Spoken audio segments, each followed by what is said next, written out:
No sé si lo has escuchado también en otros países.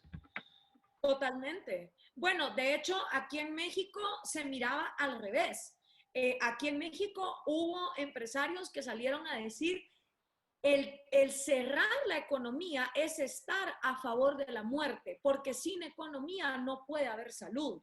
Y esto precisamente como contraparte de los que te decían, es que si la economía no importa, porque la salud es lo que importa. Y hicieron memes bastante efectivos, creo yo, de gente que está en el cementerio y las lápidas, en vez de decir nombres de personas, dicen ferretería, panadería, comedor, juguetería, es decir, todos los negocios que van a morir y que por lo tanto las personas no van a tener dinero para poder costearse cualquier tipo de enfermedad, no solo el coronavirus. Entonces tenemos que entender que cuando la humanidad estaba en sus inicios, y esto no es porque lo digamos los libertarios, esto es lo que es biología, evolución y historia de la humanidad. Los humanos vivían apenas 18 años y si bien te iba y te podías morir hasta por un dolor de muela, lo que empezó a traer una mejor esperanza de vida, más calidad de vida, fueron precisamente los descubrimientos científicos y médicos que sobre todo se potencializaron en aquellos países donde se dejó atrás digamos, esa mancuerna que había entre religión y Estado y donde se empezó a permitir el analizar cómo funciona el cuerpo humano, cómo funciona el cerebro, cuáles son las enfermedades que tenemos. Pero recordemos que ese fue un gran camino de investigación para poder llegar a donde estamos hoy y que el mercado, que es el sistema en el que los individuos de manera voluntaria pueden intercambiar unos con los otros talentos que no poseemos, porque pues a menos que seas un médico no vas a saber cómo tratarte y gracias al mercado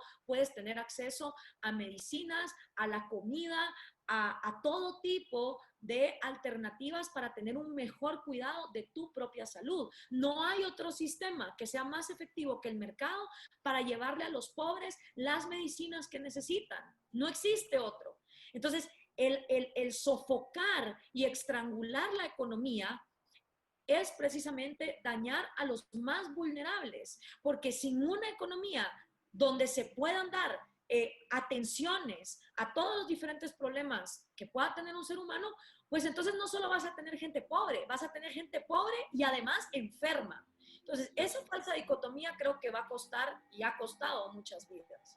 Ahora, claro, introducís la segunda falsa dicotomía que acá en Argentina se ha dado mucho y que también les ha dado resultado al gobierno, que es decir, muchachos, al final del día el que te salva es el Estado, no el mercado. Vos que sos una experta en debatir, ¿qué haces qué le contestás cuando te vienen con ese mito? Hay un meme buenísimo que justamente dice eso, el Estado te salva, y ese la escena del Padrino, donde agarra al Pacino a Fredo y le dice, ¿y de Ah, dónde crees que viene todo el dinero que tiene el Estado, boludo?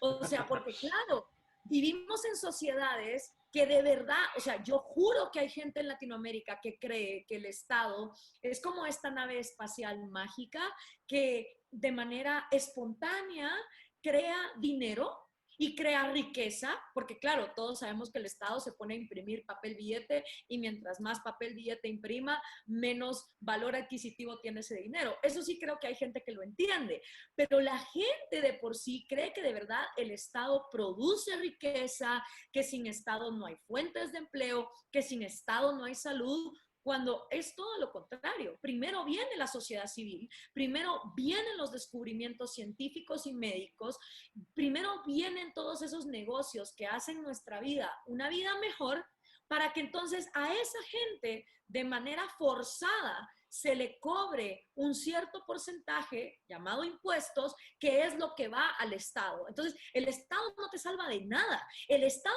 lo primero que debió haber hecho ante esta crisis es venir y decir, ok, si somos nosotros los parásitos, si somos nosotros los que recibimos el dinero de la gente que produce y ahorita estamos en una crisis, lo primerito que debemos hacer es quitarnos nosotros del camino, dejar de estorbar, reducirnos el sueldo y dejar ese dinero en las manos de las personas que lo están produciendo, porque ellos lo van a necesitar más que nunca para poder apalear sus gastos. Yo, por ejemplo, me acaban de bajar el sueldo en 20%, no solo a mí, a toda la directiva de Grupo Salinas de cierto salario para arriba. ¿Para qué?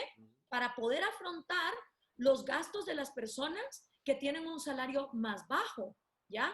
Y si encima de eso va a venir el Estado mexicano, que en este caso todavía no lo ha hecho, a poner más impuestos, entonces esas empresas a quien se la cobran es precisamente a los trabajadores. O sea, todo lo que el Estado empiece ahorita a tratar de absorber es el costo directo de comida, de medicinas, de rentas, de colegiaturas, de matrículas de salud que le van a costar a las personas. Entonces, ¿Sabes qué? Sí, dale, dale. No, ingenuamente, yo supuse cuando esto arrancó, acá pasa muy similar, no solo no ha habido aumentos de sueldo en el sector privado, sino que ha habido muchos despidos, muchos recortes, y en el mejor de los casos, tu sueldo quedó congelado en una economía inflacionaria que es como digamos, que te bajan el sueldo, porque cada vez tiene menos valor real el sueldo. Ahora, yo supuse ingenuamente que algún político, aunque sea como un acto de populismo, digamos, en el buen sentido, iba a decir, bueno, voy a proponer recortes. Nadie recortó nada, ni siquiera recortaron carteras que virtualmente hoy no están gastando. O sea, ¿cuál es el sentido del Ministerio de Turismo hoy en Argentina? O del Ministerio de Cultura que tiene teatros y cosas por el estilo que no se están usando. Nadie recortó absolutamente nada. O sea, la pasividad de los políticos es abismal en ese sentido. Hay alguna excepción en algún mandatario de provincia, pero en general es tremendo. Sí, el único caso que yo he escuchado de recortes gubernamentales ha sido en Uruguay. De ahí no conozco ninguno. Y ojo, aquí el otro problema, que lo reflejó muy bien Nayib Bukele en El Salvador, que encima se volvió el superhéroe de toda Latinoamérica y tuvo que salir 3 semanas después diciendo, nos salió el tiro por la culata, esto es un desmadre, que Dios nos ayude porque no sé qué hacer. Y lo que Nayib Bukele salió haciendo, que fue lo que hicieron muchos políticos en Latinoamérica, incluyendo los argentinos, fue que empezó a poner precios tope y le puso precios tope a los servicios básicos de agua, electricidad, internet, y también dijo que las rentas quedaban congeladas, es decir, que nadie podía renegociar. Entonces, cuando tú pones esos precios tope, no solo vas a crear escasez, porque obviamente eso va a ser lo primero que pasa. Y nuevamente, los pobres son los que más afectados se van a ver. En la medida en que un mandatario estatal impone una sola regla flat para todos, one size fits all, impide que cada persona de manera individual, en el orden espontáneo, se pueda sentar a renegociar sus propios gastos. Y eso es un grave error, porque si cada persona pudiese sentarse a renegociar con el colegio de sus hijos, con su casero, con su seguro de vida, con su seguro de salud, es decir, estamos en una pandemia, estamos en época de crisis, yo me voy a bajar un poco los gastos, porque está claro que mientras estamos encerrados en casa, pues tampoco estamos gastando en, por ejemplo, entretenimiento. Nadie está gastando en turismo, como tú bien decís. Nadie está gastando en ir al teatro, en ir al cine, en ir a conciertos. Entonces, todo ese dinero inmediatamente tiene que ir a cuestiones más básicas, ¿no? Como la fábula de la cigarra y la hormiga. Cuando llega el invierno, pues la hormiga tiene que agarrar todo lo que estuvo ahorrando durante el año y utilizarlo. Pero en el momento en que un mandatario estatal te dice, esta es la regla general para todo el mundo, one size fits all, los precios tienen que ser esto, matas la posibilidad de que las personas individualmente en la sociedad se pongan de acuerdo entre ellas. Y eso genera más despidos y genera más desempleos y genera más bancarrotas, porque como no podés negociar, entonces lo único que te queda decir es, mira, con esta nueva ley no me queda otra que despedirte, no me queda otra que cerrar el negocio. Y al final nadie está haciendo, digamos, la lista de las pérdidas reales. Nadie, por ejemplo, y esto también está pasando con las protestas en Estados Unidos, un montón de artistas de Hollywood dieron plata para sacar de la cárcel en los famosos bailouts, a las personas que habían sido encarceladas por estar protestando.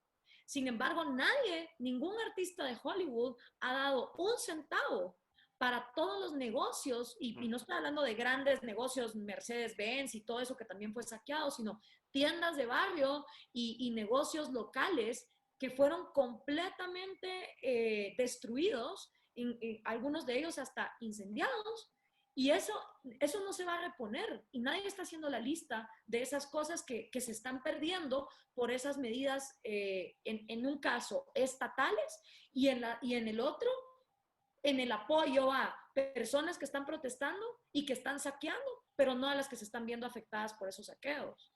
¿Te desilusiona un poquito o esperabas un poco más de la sociedad civil? Obviamente estoy generalizando y toda generalización es injusta, pero digo, uno como liberal siempre tiene miedo al autoritarismo de oferta, ¿no? Al Estado imponiéndose. Ahora, hay que admitir que en esta pandemia vimos mucho de autoritarismo por demanda, o sea, mucha gente diciéndole, dame restricciones, tengo miedo, o sea, el sueño húmedo de Thomas Hobbes, ¿no? La gente iba a tener miedo, iba a decirle, inflemos el Leviatán porque tengo miedo.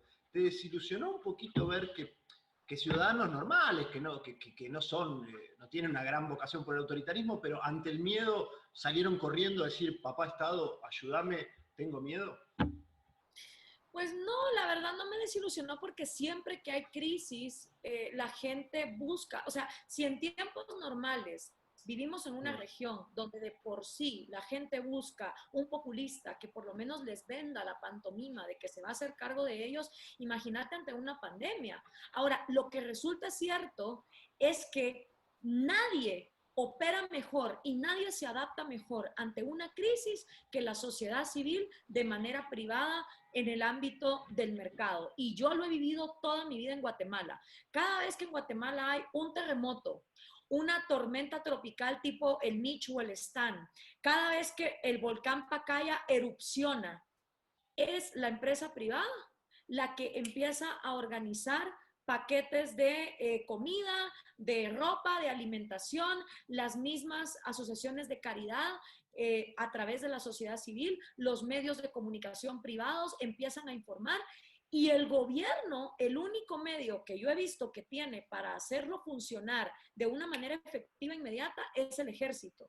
Y sí, el ejército va, rescata gente de los escombros, de las inundaciones y tal, pero los primeros en dar una respuesta ante una desgracia siempre es la sociedad civil organizada. Y de hecho, en Latinoamérica empezó a pasar eso. O sea, Ron Bacardí, por ejemplo, se adaptó para empezar a hacer alcohol en gel. Mientras había mandatarios latinoamericanos asfixiando la economía. Entonces, tuvimos las dos cosas, y creo que también el hecho de que todo el mundo estuvo encerrado, de que no podían viajar, de que no podían salir, de que en muchos lugares vivieron lo que es estar en un estado de sitio, también les dio la lección de lo que durante años han vivido los cubanos, han vivido los venezolanos, los nicaragüenses, los bolivianos. Entonces, tuvieron una probadita de lo que es realmente estar en socialismo del siglo XXI, digámoslo así, force y voluntariamente. Y también creo que todo el mundo se dio cuenta que gracias al Internet proveído por el mercado podemos estar conectados, podemos seguir trabajando. Muchísima fue la gente que mutó a hacer home office, hasta el punto donde ahorita artículos en Forbes y en The Economist están diciendo que el home office puede llegar para quedarse en muchas industrias, lo cual nos pone a pensar qué va a pasar con todos esos espacios. Pues no sé, tal vez hacemos más parques, porque también creo que ha nacido una conciencia ecológica, ¿no? También es cierto que al todos estar encerrados, pues hubo un aire más limpio, la fauna y la flora estuvieron floreciendo de una manera que no se había visto en décadas, pero creo que ahí también las personas que durante años hemos venido diciendo que lo que realmente ayuda al medio ambiente son las soluciones del mercado, van a tener un nicho grandísimo. De hecho, yo acabo de participar en el prólogo de este libro que se llama Green Market Revolution. Y en este libro han participado más de 21 escritores hablando precisamente de eso, de cómo el mercado va a traer soluciones ambientales, medicinales, si tan solo se le deja operar. Y creo que ahorita, como te decía Ale, estamos en un mejor momento que hace 4 meses, porque ya pasaron 4 meses, ya vimos que el encierro no funciona y la gente ha tenido una probadita de lo que es las restricciones en la economía en su propio bolsillo y la gente está desesperada por salir a trabajar. Hay muchas preguntas, las pueden ir haciendo ahí, estoy leyendo el chat. Hay muchas que van, a ver, las trato de hacer confluir. Vos en el que estoy viendo ahí de reojo, El engaño populista, ahí atrás tuyo, es un libro en el que tratan mucho esta cuestión del pobrismo latinoamericano, ¿no? Uno en Argentina dice, bueno, ¿qué pasaría con el peronismo si no hubiera pobres? ¿A quién le hablaría?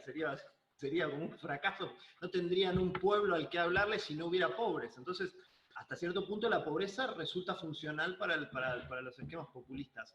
Muchas de las preguntas dicen, che, el proceso de empobrecimiento que se está dando en algunos países de América Latina a caballo del coronavirus, si no es intencional, o al menos si el uso no es intencional. ¿Te parece demasiado perverso o crees que puede existir esa? No, hay un super buen dicho que dice, en río revuelto, ganancia de pescadores.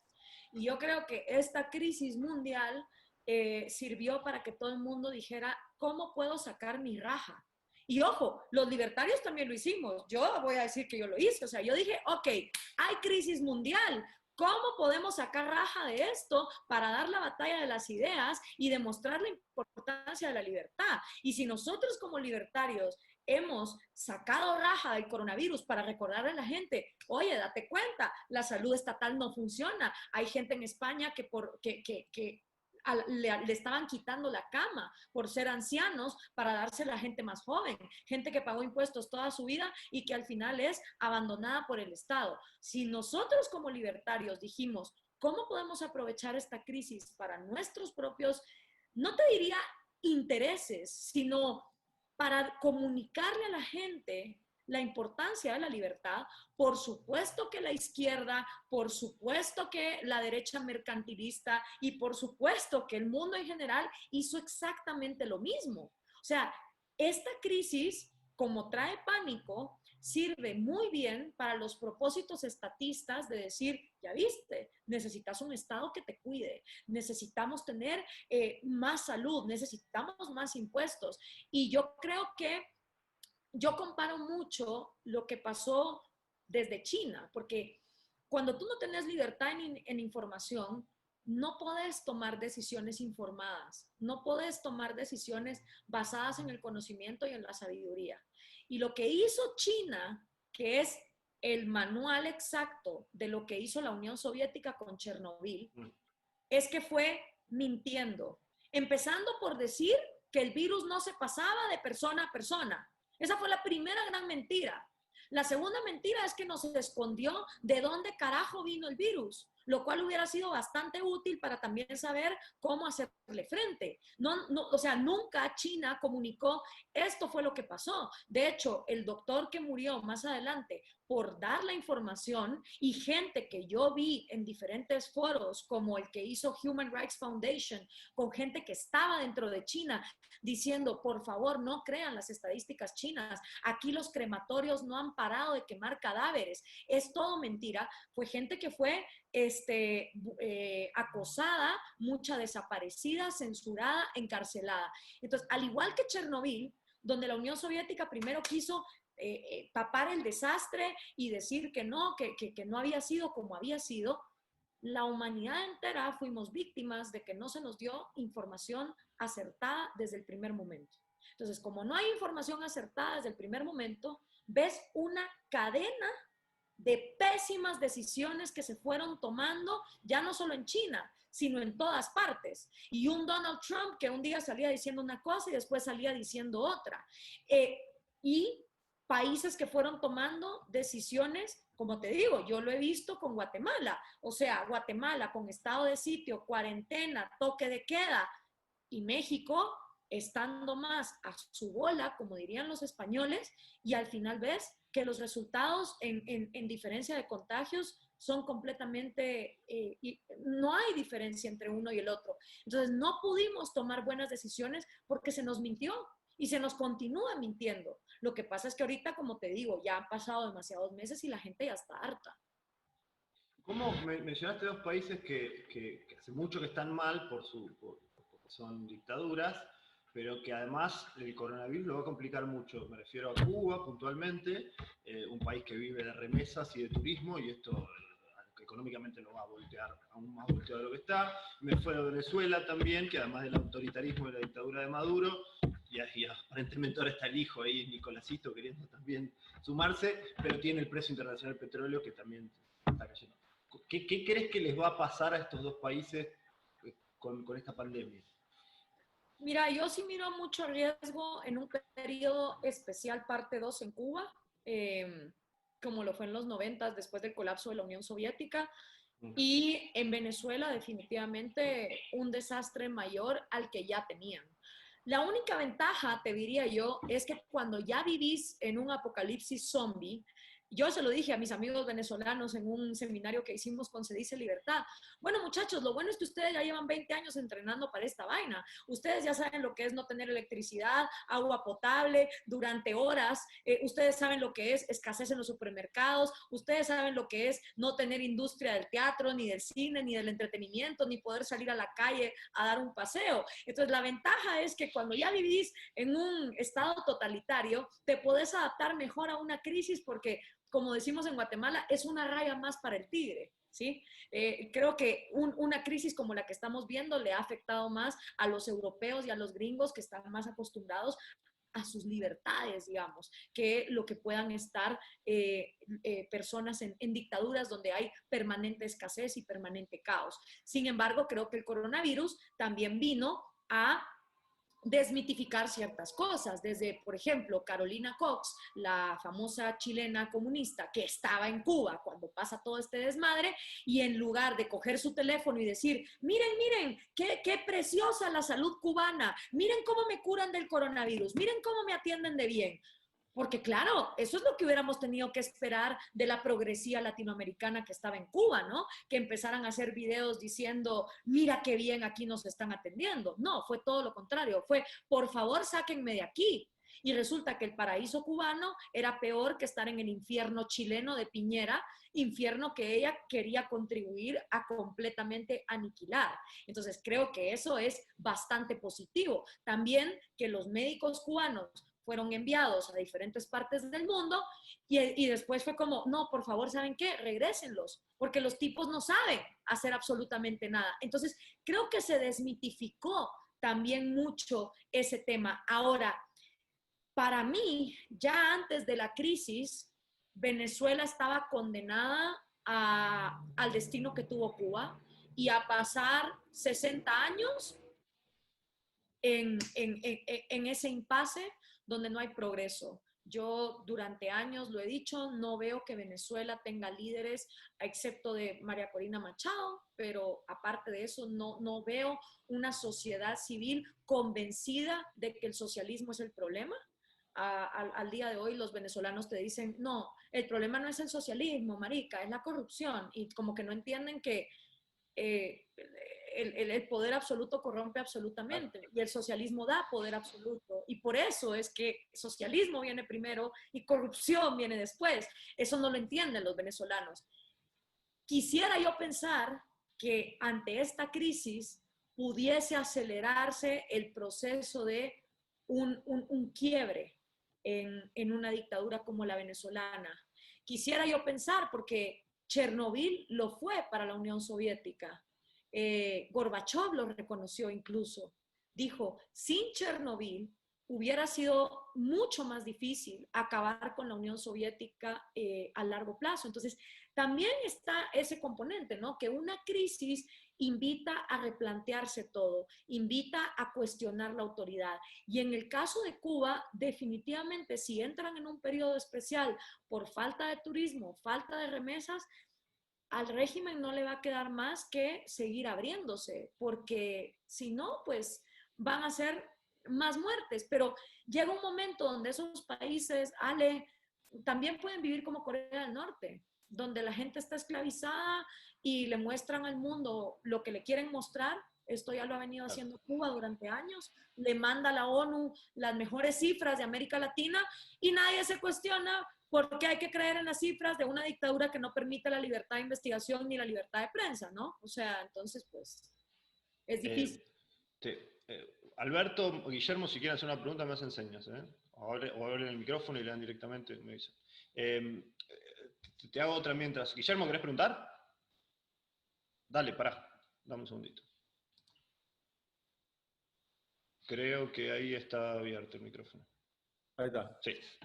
Bueno, Gloria, yo te quería preguntar, sacándote un poco de la pandemia y llevándote a la realidad política latinoamericana, ¿qué visión tenés del proceso que se está dando respecto a un liderazgo que me parece que está surgiendo muy nítidamente en América del Sur, y es con Luis Lacalle Pou?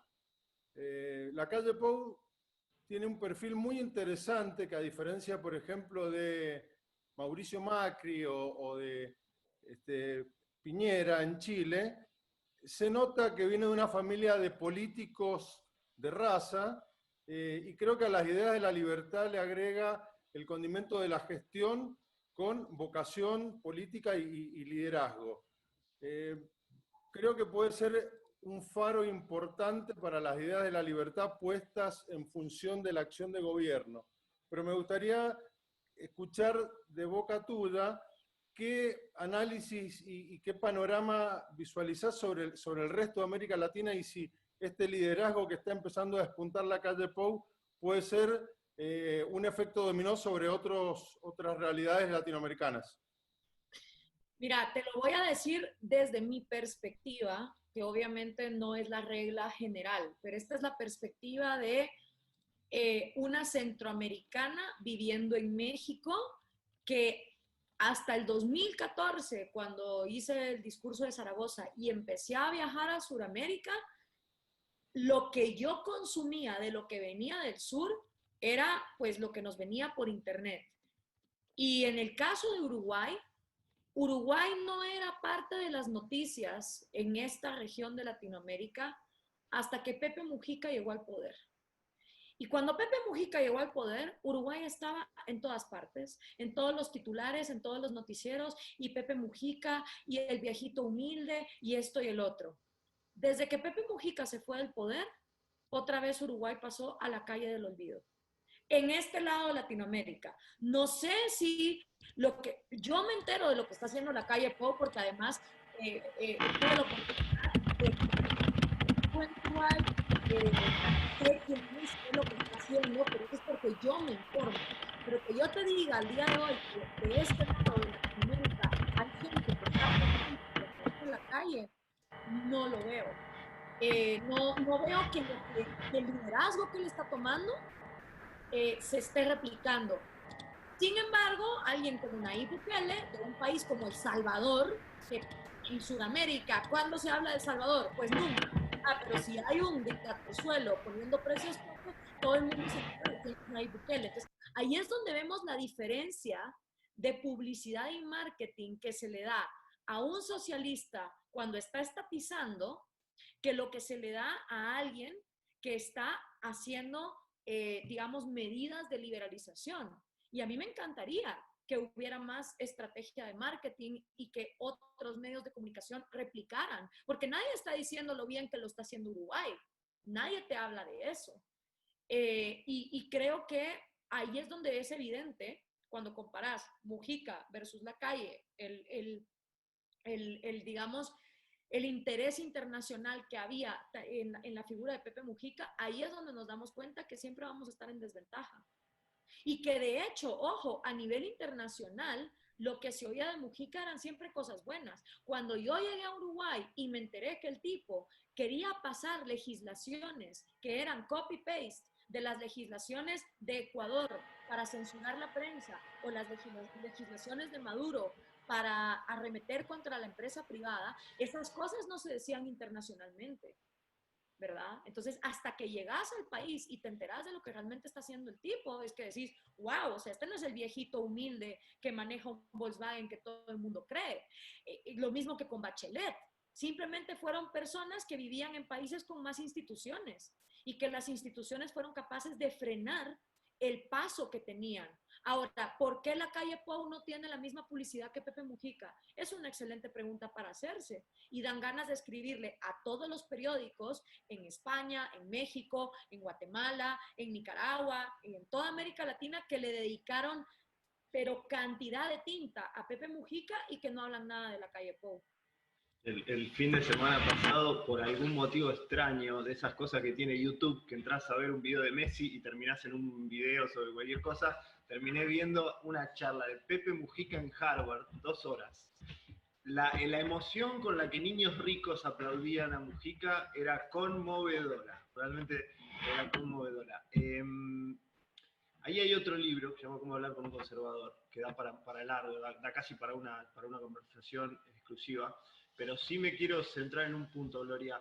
El liberalismo hoy aparece amenazado no por la izquierda atávica tradicional, por los intelectuales anticapitalistas que dicen que la pandemia se va a llevar al capitalismo, Zizek, Han y demás, sino también por una ola que está diciendo de esta pandemia lo que prueba es que hay que cerrar los países, que la globalización hace mal, que la globalización contagia, y que lo sensato sería un mundo mucho más nacionalista con fronteras mucho más altas.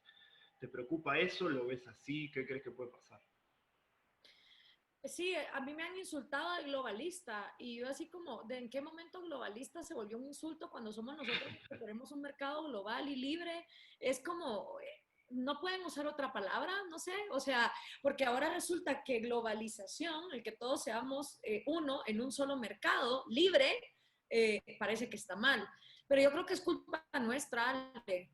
Yo creo que la derecha estaba muy contentita con los libertarios cuando estábamos callados. No te diría callados, sino cuando esta generación de Antonelas Martís, de Marías Blancos, de Alejandros Bon Giovannis, de gente como yo, empezamos a hablar de libertades individuales.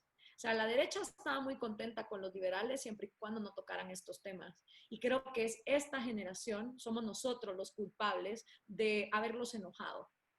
Ahora, yo acabo de tener, por ejemplo, un intercambio con Alberto Venegas Lynch y con María Martí, y Alberto dijo, decir que Gloria es marxista cultural es como hablar de círculos que son cuadrados, lo cual para mí fue genial, porque si Alberto Venegas Lynch finalmente te dice que vos no sos marxista cultural, pues imagínate toda la gente que lo admira a él.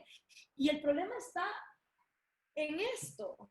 O sea, hay una enciclopedia que hace años se escribió y que lejos de ser dogmática, es muy clara en que los libertarios podemos tener diferentes posturas ante ciertos temas y no por eso tenemos el espíritu de ser más o menos libertarios que los demás. Estos son debates que ya están superados en el mundo anglosajón. Hace décadas ellos lo superaron. Pero en América Latina, como siempre vamos atrás, creo que ese enojo y ese extremismo que hoy vemos del conservadurismo mercantilista, porque muchas veces a la hora de gobernar no han sido los que han promovido el libre mercado tampoco, mucho menos otras libertades. Ese conservadurismo mercantilista hoy por hoy está más radicalizado, culpa de nosotros y del trabajo que hemos venido haciendo. Si nosotros no existiéramos, ellos estarían calladitos. Bien, bien. Y esta idea de que el mundo se va a cerrar, ¿crees que es precipitada? ¿Crees que... A ver, depende mucho qué pase con líderes proteccionistas, ¿no? Pero ¿cómo ves, por ejemplo, la elección de Trump? ¿Cómo ves el futuro de Bolsonaro en América Latina? Mira, estuve escuchando un podcast de Sam Harris que se los recomiendo un montón y está hablando de esta polarización que hay en Estados Unidos. Y coincido plenamente con Sam porque ahorita hay mucha gente que está muy confiada en que los demócratas están ganando en las encuestas. Y yo digo, bueno, sí, también Hillary iba ganando en las encuestas. Y según todos los medios de comunicación, Hillary iba a ganar. Es más, yo me encontraba en Argentina el día en que antes de las elecciones en Estados Unidos, y el día de las elecciones estaba en la casa de Ceci, todavía viendo que Hillary iba ganando y de la nada empezó a darse la vuelta y empezó Trump a ganar. Y me acuerdo estar el día anterior con gente que decía, no, Trump no va a ganar, Trump no va a ganar, va a ganar Hillary, va a ganar Hillary.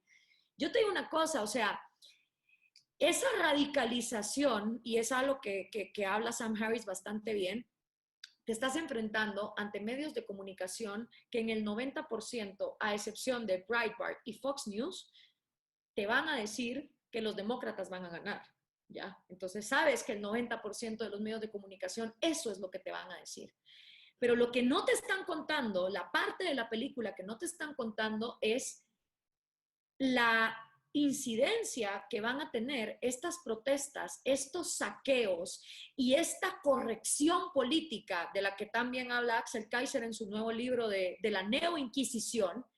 Eso lleva al extremismo del otro lado. Así como los libertarios hemos encabronado a los conservadores mercantilistas, los Black Lives Matter, los snowflakes, los de lo políticamente correcto, los de los datos no me importa, I am offended, e importa más que yo esté ofendido, el resultado que crea eso es una olla de presión que se va más al extremo. Y Sam Harris incluso hablaba de la posibilidad de un ataque terrorista doméstico. Es decir, que esto lleve a Estados Unidos a un momento donde a los locos de Black Lives Matter se les ocurra hacer un ataque terrorista interno. Y si eso pasa, va a ganar Trump. O sea, esa radicalización, y hace 4 años lo decían bastante líderes de izquierda, los mayores responsables de que alguien como Donald Trump esté en la Casa Blanca es la propia izquierda, porque han buscado radicalizar a la gente, han buscado que el debate racional no se pueda llevar a cabo, entonces enojan al otro lado, lo enojan a tal extremo que se van con un Bolsonaro, con un Donald Trump. Entonces, al final es la propia izquierda la que ocasiona que estas cosas pasen. Yo no descartaría que Donald Trump puede volver a ganar, más si la situación en Estados Unidos sigue como va y si se sigue radicalizando y gente blanca arrodillada lavándole los pies a gente negra y a nadie le importan los datos. Es más, yo aprendí en ese podcast de Sam Harris que hay 10 millones de encuentros anuales entre la policía y la sociedad civil. De esos 10 millones de encuentros anuales, hay 1,000 que se tornan violentos. Y entre esos 1,000, más de 2/3 son a personas blancas. O sea, no son los negros, ni por donde lo veas. Pero claro, tú enseñas datos y la gente te dice, eso no importa, Black Lives Matter. Ok, perfecto. Pues entonces sigue saqueando, sigue destruyendo monumentos, porque además eso es lo otro. Están destruyendo monumentos a las víctimas del comunismo. Están destruyendo monumentos a Winston Churchill. O sea, es gente que ni siquiera se ha sentado a estudiar historia. Y como yo dije, que los Black Lives Matter estén destruyendo monumentos al comunismo es como que si en 50 años, después de que se erigió una estatua a George Floyd y hubiese un asesinato a un japonés y salieran los japoneses a decir Japanese Lives Matter, vinieran esos Japanese Lives Matter a cargarse la estatua de George Floyd. Lo dije en un tweet y no sabes la que se armó, pero es que es cierto. O sea, es gente que está pisoteando la historia y que encima están yendo en contra de las personas que lucharon por los propios ideales de ellos. También lo he dicho, si Martin Luther King entrase hoy a una sesión de los Black Lives Matter, lo sacan, lo censuran. Le dicen que es un negro que se ha prostituido ante los blancos. Porque tibio, sí, totalmente. Claro, eso es lo que está pasando. O sea, Morgan Freeman diciendo, si no queremos racismo, dejemos de hablar de razas, hablemos de seres humanos. Ah, no, ese es un negro que ya se vendió a los blancos. Candace Owens, otra negra que ya se vendió a los blancos. O sea, si tú eres un negro con un discurso sensato, como Walter Williams o Thomas Sowell, o incluso Neil deGrasse Tyson, ah, no, entonces you are not the right kind of black. Entonces, claro, eso contribuye a que la gente del otro lado se radicalice y sí haya una posibilidad de un mundo más totalitario, sí lo veo totalmente. Extraordinario, me gustó personalmente muchísimo este último segmento, de hecho creo que da para una charla exclusiva de esto, así que probablemente te comprometa para en el futuro hacer una charla exclusivamente de este tema. Coincido con vos, me parece que Trump es un emergente que reactivo a algo que ya estaba ahí, que era irracional, y esto es una irracionalidad de sentido contrario, pero sí, yo creo que la izquierda se radicalizó tanto que generó unos anticuerpos propios y ahora se queja, digamos. Me pareció muy buena esta parte y creo que subraya la necesidad del liberalismo y la valentía que tiene que ser liberal. Yo te lo digo cada vez que hablamos, te lo vuelvo a decir enfrente de la gente, digamos, es muy difícil tomar una postura liberal porque te insultan de un lado y te insultan del otro, vos siempre le pones el cuerpo y la mente, así que te felicito porque realmente es muy valiente tu compromiso con la libertad. Te quiero liberar porque vos a las 8 tenés otro Zoom, así que te quiero dar tiempo para que te tomes algo. Gloria Álvarez no es marxista cultural y a los que me están tratando de marxista cultural por la barba, sepan que no me la voy a afeitar hasta que se levante la cuarentena, así que esto va a seguir creciendo y creciendo y creciendo. Tenés que disfrazar de Castro, Papa Oso, con esa barba, por favor. Estoy cada vez más parecido, sí. Bueno, muchísimas gracias, querida amiga. Ha sido un placer, como siempre, escucharte. Gracias a ustedes, gracias por tomarse el tiempo. Espero haya sido útil, haya traído un poquito de nuevas ideas de por dónde podemos abordar esto. Y nada, siempre ahí a la orden para cualquier cosa que quieran platicar y discutir. Les anuncio que mañana justo voy a tener una clase sobre el engaño populista por YouTube, por si también se quieren conectar, pues ahí es a las 10 de la mañana, hora de Argentina, por mi canal de YouTube. Así que gracias. Perfecto, estamos siempre pendientes de tus redes, Gloria. Te mando un beso grande. Gracias, Alberto. Gracias, Guillermo. Y gracias a todos por escuchar. Nos vemos la próxima. Pueden ver esto desde el canal de YouTube de la Fundación. Muchos abrazos a todos. Bien. Alberto, te escucho. ¿Salió bien? Sí.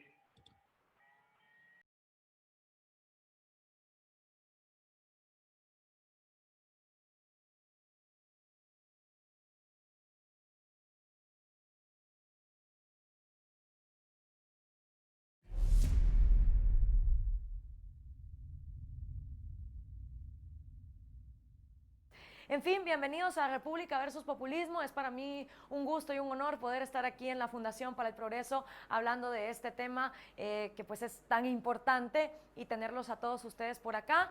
Si alguien es fan de las redes sociales y usa su Facebook y su Twitter, los invito a utilizar el hashtag #RepVersusPop, que significa República versus Populismo, en caso haya algo que les guste de esta conferencia, una frase, una idea, una imagen que haya hecho impacto en su mente, pues los invito a utilizar este hashtag porque así yo después ingreso para ver qué es lo que más gusta y poder entonces ir perfeccionando mi conferencia. Como estaba diciendo hace un instante en el videito que acabo de subir, pues le mandamos un saludo a todas las personas que se están conectando vía live stream desde todos los rincones de América Latina, y también los invitamos a que envíen sus preguntas a través del hashtag #RepVersusPop, a que sigan en Twitter a la Fundación para el Progreso como @FPP y también en Facebook como @FPP, una fundación que está tratando de esparcir las ideas liberales desde la manera más linda que puede existir, que es como una filosofía de vida. Así que arrancamos. Como esta es una conferencia que estoy dando en América Latina, yo arranqué esta gira el pasado 6 de abril en Brasil, luego pasé a Argentina, ahora estoy por acá. Pues es obvio que si vamos a hablar de Latinoamérica hay que empezar por un punto en común, y ese punto en común que todos tenemos es España. A nosotros nos cuentan en la escuela que cuando vino España al Nuevo Mundo nos trajo la cultura occidental, the Western Way of Life. Y esa cultura occidental es una composición de los principios grecorromanos y una tradición judeocristiana de valores como libertad, individualismo, derechos, propiedad privada, institucionalidad. Pero ¿saben qué? Yo no estoy de acuerdo con eso. Yo no creo que España nos trajo el mundo occidental. Y José Ortega y Gasset, autor de un libro que se llama El hombre masa, escribió otro libro que no es tan conocido, pero es igual de importante, que se llama La España invertebrada, la España sin vértebras. Y lo que hace José Ortega y Gasset en ese libro es analizar la España del siglo XIV y siglo XV, que fue la España que nos conquistó. Y lo que se da cuenta Ortega y Gasset es que no había cultura occidental establecida en España. Por lo tanto, España no nos pudo dar lo que España nunca tuvo. España era un desastre feudal, un desorden entre imperios que estaban tratando de acomodarse. No era un lugar donde estaba creciendo la libertad, ni la individualidad, ni los derechos a la propiedad privada. De hecho, la España que nos conquistó acababa de expulsar a los moros, que llevaban 8 siglos de estar ahí, y estaban todos los reinos peleando uno contra los otros, hasta que finalmente Castilla y Aragón ganaron la batalla. Y no me malinterpreten, yo amo a los españoles. De hecho, viví con 4 españoles de diferentes partes de la península cuando estudié en Bélgica y fueron mi segunda familia. Entre otras cosas, me enseñaron a cocinar cuando yo derretía el hielo. Así que no me malinterpreten. Pero creo que es importante que en América Latina entendamos a la perfección de dónde venimos y qué es realmente lo que ha pasado en el continente. Porque muchas veces nos cuentan cosas que se vuelven mitos, que se vuelven leyendas, que se tergiversan y ya no volvemos a regresar a entender los procesos. Y si no entendemos los procesos, va a ser muy difícil que podamos cambiar nuestro futuro. Otro mito que nos cuentan es que las civilizaciones precolombinas, los aztecas, los incas y los mayas, que llevaban 500 años de extinción cuando España vino, eran civilizaciones pacíficas que vivían tomados de la mano, bailando cumbayá sin ningún problema. Y esta es otra gran mentira. Las civilizaciones precolombinas eran elitistas, eran clasistas, eran esclavistas y eran discriminadoras económicamente. Para ponerles un ejemplo, los aztecas tenían prohibido que sus clases más bajas fueran dueños de ciertos animales o que vistieran ciertos colores de ropa. La gente en América Latina ya estaba acostumbrada a ser aplastada. Por eso fue fácil para Hernán Cortés volarle la cabeza a Moctezuma y ponerse él, porque la gente ya estaba acostumbrada a eso. Entonces, en lugar de que nos trasplantaran este tipo de principios, vivimos abusos. Abusos económicos, abusos culturales y abusos sociales. Luego hay otro autor que se llama Álvaro Vargas Llosa, hijo de Mario Vargas Llosa, y a diferencia de su padre, pues no pasó por esa transición de izquierdas a derechas, sino ya tuvo las ideas un poquito más claras, y escribió un libro que se llama Rumbo a la Libertad. ¿Por qué la izquierda y el neoliberalismo fracasan en América Latina?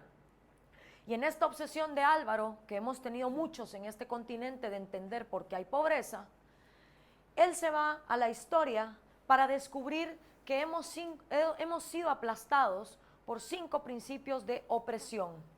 Y estos principios de opresión han sido, como yo he dicho, como aquellas películas viejas de Bruce Willis, duros de matar, porque han sobrevivido todas las épocas económicas y sociales de América Latina, desde la América precolombina hasta el siglo XX, que fue llamado el siglo del pueblo. En 1910, por el pueblo, México hace una revolución. En 1930, por el pueblo, surge el APRA en Perú. En 1959, por el pueblo, Fidel Castro se pone en el poder. Y de ahí, un chorro de guerrillas marxistas que trataron de, por el pueblo, hacer una diferencia en la región. Y resulta que entró el siglo XXI y el pueblo sigue igual o peor. Entonces, estos 5 principios de opresión que siguen vigentes hasta hoy son corporativismo, mercantilismo estatal, privilegio, transferencia de riqueza y ley politizada. El primero, corporativismo. El corporativismo es una noción donde el Estado tiene una visión corporativa de la sociedad. Las leyes y las autoridades no se dirigen a individuos, sino a grupos. En América Latina aprendimos que como personas no valemos nada y como individuos menos, que si queríamos tener derechos, lo que teníamos que hacer era unirnos a un club y dependiendo del club en el que estuviéramos metidos, el Estado nos trataba mejor o nos trataba peor. Por eso durante toda la época colonial surgieron gremios, gremios de industriales, gremios de artesanos, gremios de comerciantes, de agricultores, sindicatos, y si no, pues también estaba la iglesia o el ejército para volverte parte de un club y ejercer presión. Dependiendo de qué tan buenos conectes tenías o de qué tan fuerte era tu lucha, mejor te iba con el Estado. Esta visión corporativa de la sociedad anula la potestad del individuo de valer por sí mismo y yo considero que es una de las causas psicológicas de que el latinoamericano siempre piensa, ¿qué dirá la sociedad de mí? ¿Qué pensarán de mí? Y entonces el individuo tiene pánico a ser sí mismo porque antes tiene que pertenecer. Aparte, esto logró que los derechos de propiedad privada fueran dados a concesión. Y les pongo el ejemplo de mi país. Guatemala tiene una población 40% indígena y entrado el siglo XX los indígenas no podían votar, no podían hacer leyes y tampoco podían acumular propiedad privada. Entonces nos preguntamos por qué son poblaciones que les cuesta tanto entender el mercado o la productividad o la noción de ahorro, de gasto, de deuda. Pues es obvio, los han mantenido excluidos durante siglos del sistema económico. Subidas de impuestos constantes, porque entonces el Estado se vuelve este semidios que necesita ser mantenido, expropiaciones a cada rato y el sistema de encomiendas, que si bien no nos gustó ser esclavos, porque la esclavitud era muy fea, nos inventamos el sistema de encomiendas donde a un español se le delegaban 500 indios para que los cristianizara y les diera trabajo en la hacienda, pero el único problemita es que le pagaban a la gente con moneda que solo era intercambiable en la tienda de la hacienda. Entonces el pobre cuate a fin de mes le paraba debiendo de vuelta al patrono y no podía ahorrar o irse a otro lado a consumir. Eso crea una esclavitud mental, aunque no física. El segundo principio de opresión es el mercantilismo estatal. ¿Cuántos de ustedes han escuchado que los problemas de América Latina son culpa de ese capitalismo salvaje, explotador, inhumano, que no quiere a los pobres y que los quiere sometidos? Yo lo he escuchado miles de veces. Sin embargo, cuando buscamos lo que la palabra capitalismo significa, tanto en la definición de Carlos Marx como en la Adam Smith, nos damos cuenta que capitalismo no significa más que libre mercado. ¿Libre de qué? Libre de privilegios, de monopolios, de oligopolios, libre de aranceles, libre de trabas burocráticas, libre de cualquier tipo de obstáculo que ponga a unos a poder comerciar y le prohíba a otros poderlo hacer. Díganme ustedes cuándo en América Latina hemos tenido libre mercado. Porque si yo como guatemalteca quiero venir a poner una cafetería a cualquier lado en Sudamérica, no les cuento el chorro de sobornos, de impuestos y de corrupción y de burocracia en el que tengo que involucrarme. Tampoco podemos migrar libremente y tener un mexicano trabajando en Perú en cuestión de 2 semanas sin ningún problema. Entonces, ¿cuál libre mercado, perdón? ¿Cuál capitalismo? El único medio intento capitalista que tuvimos en el continente fue con los Chicago Boys, a un precio bastante alto, aquí en Chile, y aún así ustedes mismos ahora se están cuestionando si lo quieren cambiar. Entonces, si no llamamos a las cosas por su nombre, no las vamos a poder cambiar. Lo que hemos tenido en América Latina durante toda la historia se llama mercantilismo estatal. Y mucha gente dice que España, cuando nos trajo the Western Way of Life, nos trajo capitalismo. Mentira. España le tenía prohibida la entrada al Nuevo Mundo a gitanos, judíos, árabes, alemanes, franceses, ingleses. Y prácticamente ninguno que no fuera español podía venir aquí a comerciar. No solo eso nos hizo muy xenófobos, sino que encima nos restringió a poder comerciar con cualquier otra persona. Todo el comercio que salía y entraba de las Indias era regulado en una oficinita en Sevilla, cerca del puerto de Cádiz, que se llamaba el Consejo de las Indias. Entonces vuelvo y pregunto, ¿cuál capitalismo? ¿Cuál libre mercado? Más de 1 millón de normas fueron decretadas para regular el comercio. 1 millón de normas. durante los 3 siglos de vida colonial, cuando el 80% de la población no sabía leer ni escribir. El siguiente signo de opresión es el privilegio. Esto que está aquí es el mural de Diego Rivera sobre la revolución, que está puesto en uno de los palacios de gobierno del Distrito Federal. Diego Rivera, esposo de Frida Kahlo, comunistas hasta el hueso, tuvieron hospedado en su casa a León Trotsky cuando Stalin le quería volar la cabeza, porque ya no le era útil para la revolución, como tampoco Camilo le fue más útil a Fidel Castro, o el Che ya no le fue útil, y siempre, ¿verdad?, se deshacen de ellos. Y este mural que está aquí lo pongo por 2 razones. La primera, yo soy fan de la cultura comunista. Cuando fui a Budapest, agarré un bus y me fui 300 kilómetros fuera de la ciudad a un predio, un parqueo que tienen ahí, que le llaman el Museo del Comunismo. Y lo que tienen es todas las estatuas de Lenin, de Stalin, de Marx, de Engels, que tenían desplegadas por toda Budapest durante toda la revolución bolchevique y el predominio de la Unión Soviética. Fue un gusto para mí ver esas estatuas tiradas ahí en medio de la nada. Me meto en la casa de Frida Kahlo, tengo un reloj que me trajo mi mejor amiga de China, de Mao Zedong, con la manita así. Tengo pósters soviéticos, colecciono cualquier artefacto de tipo comunista que se vende en el mercado capitalista, es un goce personal. Pero aparte me sirve para poder entender la cosmovisión y poderme poner en los zapatos del enemigo. Porque yo creo que para poder atacar al enemigo hay que leerlo, hay que entenderlo y hay que meterse en su cosmovisión. Y este mural, Diego Rivera lo pintó en los años 30, acabadita de salir del horno la revolución bolchevique, cuando él pensaba que ese tipo de revolución era lo que iba a traer igualdad en América Latina. Y lo pongo aquí porque es una excelente foto de lo que es el privilegio. Privilegio viene de las palabras latinas privis, que significa privado, y legum, que significa leyes, o sea, leyes para los privados. En América Latina nunca hemos tenido igualdad ante la ley. Siempre hemos hecho todo lo posible por diferenciarnos por cosas absurdas que no tienen nada que ver, como por ejemplo nuestro color de piel, la clase social en la que nacimos, quiénes son nuestros papás y cuánto dinero tenemos en la billetera. Y eso persiste hasta hoy. La gente vale por el carro que maneja, la ropa que se pone, el lugar donde estudia o donde vive. Durante siglos hemos hecho todo lo posible para que el noble sea diferente del cura, el cura del guerrero, el guerrero del artesano, el artesano del obrero y el obrero del esclavo. Las leyes aquí han servido para privilegiar a unos grupos por encima de los derechos de otros grupos, no para que seamos iguales ante la ley. Esto produce un efecto más nocivo aún. Aquí la gente no vale por su mérito, aquí la gente no vale por lo que tenga en la cabeza, sino que la condenamos durante siglos a que si nacían en un estrato, en ese estrato se morían, lo cual impide la movilidad social y lo cual también estratifica las relaciones económicas, porque toda la economía está basada en que trabajen unos para que otros vivan bien. Luego, la transferencia de riqueza. En América Latina concebimos la riqueza como un pastel que nunca se mueve.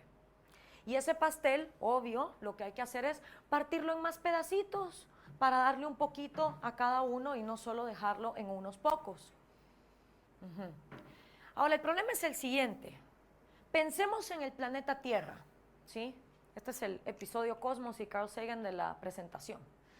Pensemos en el planeta Tierra. El planeta Tierra es una pelota azul que ha estado flotando en el espacio sideral por los últimos 4.5 mil millones de años, flotando, con la misma cantidad de agua, la misma cantidad de minerales, la misma cantidad de tierra y la misma cantidad de recursos, todo ese tiempo. Un día surge la especie humana y aparecen los cavernícolas, y los cavernícolas tenían cuevas y tenían fuego, y eso era básicamente todo lo que tenían.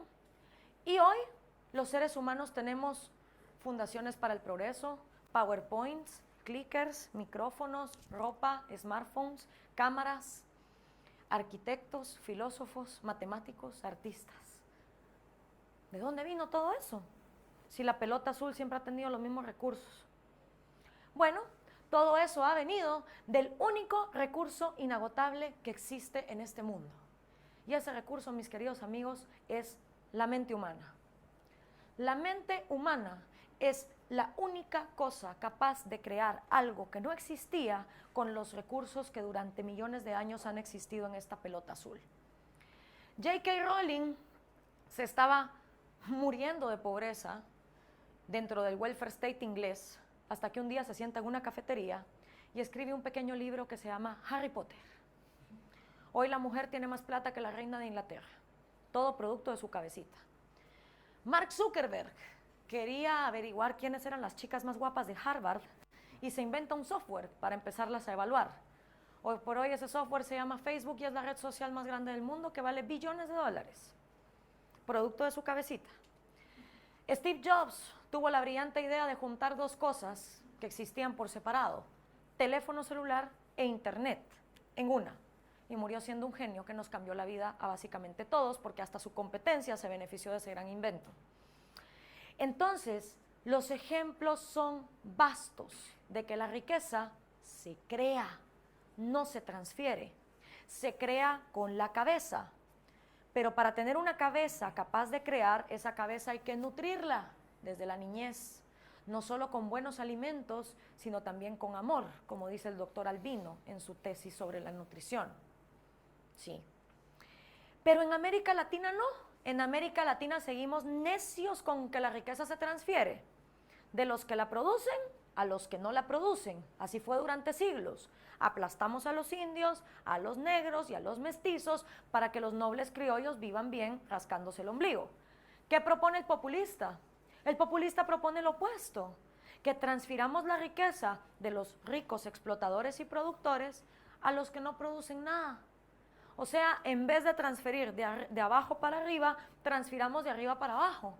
Y yo no creo que aquí se trate de transferir riqueza. Aquí se trata de crearla. Y la única forma de crearla es encargándonos de que cada vez tengamos ciudadanos más empoderados, en lugar de más dependientes de aparatos estatales que lo único que saben hacer es deuda e inflación. El siguiente signo de opresión es la ley politizada. Los que son abogados aquí y los que nos están viendo por internet sabrán que en el mundo occidental existen dos vertientes del derecho. La primera es el common law inglés y la segunda es el positivismo francés.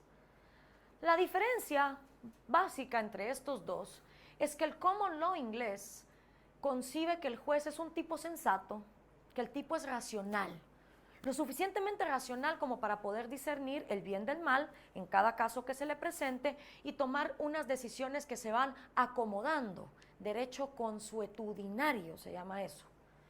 El positivismo francés no. El positivismo francés asume que los jueces son unos tarados que no son capaces de discernir el bien y el mal y que por lo tanto la ley es la ley y no se puede violar. Adivinen cuál de las dos ramas influyó a América Latina, ¿verdad? Esa es la razón por la cual los nazis en los juicios de Nuremberg dijeron, es que la ley decía que había que matar judíos, entonces yo cumplí la ley y los maté. Esa es la razón por la que cuando vamos a una oficina burocrática a sacar un permiso de licencia de conducir o un registro sanitario, después de hacer 3 colas, llegamos con la burócrata, entregamos el papelerío absurdo y nos dice, ay, fíjese que me trajo la fotocopia en tamaño carta y la ley dice que el tamaño es bond. Y uno así como, señorita, igual ahí está el documento. Sí, pero la ley es la ley, fíjese. Entonces, como la ley es la ley, tenemos sistemas absurdos que nadie lee, como en mi país, donde hay 70,000 leyes. A ver, el dolor de cabeza más grande que uno se puede dar es leer una ley latinoamericana. Es que es de matarse. Porque lo primero que tiene que hacer uno es empezar a leer todo ese palabrerío innecesario, empezar a tachar y decir, ah, esto es lo que quiere decir. Y tenemos poblaciones que viven abstraídas completamente por los sistemas políticos que las gobiernan. Y por eso es que los jóvenes, que lo que buscan es expresarse con una fotografía o en 140 caracteres, le tienen alergia a la política, les da asco. Uy, no, qué aburrido. Obvio.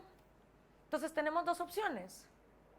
Seguimos haciendo leyes que nadie lee y a nadie le importan, o tratamos de modernizar el sistema, como dice Pia Mancini, del Partido Red de Argentina, que hay que traer la democracia al siglo XXI.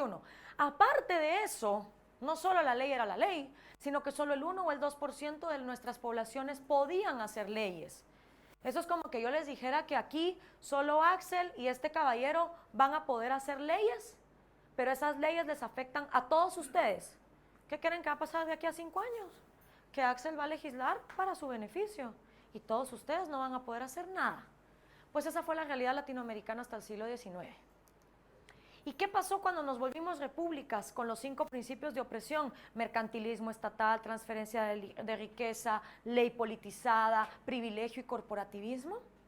No pasó nada. Miren, les cuento la independencia de Centroamérica. Es un caso de morirse de la risa. Centroamérica, que somos esos 5 paisitos que no hay modo que nos pongamos de acuerdo, Guatemala, El Salvador, Honduras, Nicaragua, Costa Rica y Panamá cuando quiere, nos independizamos un 15 de septiembre de 1821, básicamente porque España estaba en la quiebra y ya no podía con nosotros. O sea, no éramos nosotros los que nos queríamos independizar, sino que básicamente nos dijeron, ya no los podemos mantener, fíjense. Entonces eso es como que un papá le abra la puerta de la casa a los niños y les diga, niños, me quedé sin trabajo, así que vayan a la calle y búsquense la vida. Y uno como niño, los 5 niños centroamericanos fue como, pero papá, yo no me quiero ir, yo no sé vivir en república. Así nos independizamos. No solo eso, el acta de independencia de Centroamérica fue firmada en papel sellante del rey Fernando VII de España. Ni nuestro propio papel pudimos conseguir. Y lo hicimos bajo 3 condiciones. La primera condición, lealtad absoluta con la corona española. La segunda condición, la Iglesia Católica es la única que puede operar. Y la tercera condición, se preserva el status quo de diferentes códigos de leyes para diferentes grupos. Entonces seguimos manteniendo leyes para indios, leyes para esclavos, leyes para nobles, leyes para estos. No tuvimos chance de hacer repúblicas que realmente dejaran de existir en el papel y pasaran a la realidad. Con ese tipo de sistema, por lo tanto, nos volvimos repúblicas y seguimos acarreando lo que España nos había dejado. Ahora, si la ley no está para dar privilegios ni para discriminar a unos en favor de otros, ¿para qué está la ley? Mejor olvidémonos de todo esto, deshagamos el Estado y vivamos en anarquía, ¿o no? Pues hay un autor que a mí me gusta muchísimo, a mí me encantaría viajar en el tiempo, irle a pedir matrimonio, él se llama Federico Bastiat. Él vivió en Francia y fue un legislador que realmente fue un deslegislador, porque mientras él estuvo en el Parlamento en Francia, se encargó de quitar leyes para hacerle la vida más sencilla a la población en lugar de poner más leyes. Y él dice, la ley no tiene por misión regir nuestras conciencias, nuestras ideas, voluntades, instrucción, sentimientos, intercambios, dones o placeres. No, la ley no está para todo eso. La misión de la ley consiste en impedir que en todas esas materias los actos de unos aplasten o atropellen los derechos de los otros. O como dijeron los Beatles, live and let live. O como dijo Jesucristo, no le hagas a los demás lo que no quieres que te hagan. Para eso está la ley. Pero en América Latina no lo concebimos así. También dice Bastiat, la ley se ha pervertido bajo la influencia de 2 fuerzas radicalmente diferentes. La primera, el egoísmo falto de inteligencia. Y la segunda, la falsa filantropía. Hay una verdad, mis queridos amigos, a la que todo ser humano debe llegar a concluir en paz de su corazón si es que no quiere vivir como un incongruente que cuando es joven es comunista y luego ya cuando tiene la riqueza es capitalista en la vejez. Esa verdad es que todos somos egoístas. Todos y cada uno de los 7,000 millones de seres humanos que están corriendo por este mundo somos egoístas. Tenemos nuestros propios intereses, nuestras propias motivaciones y nuestros propios sueños. ¿Y eso está bien o está mal? No sé, pero es una realidad.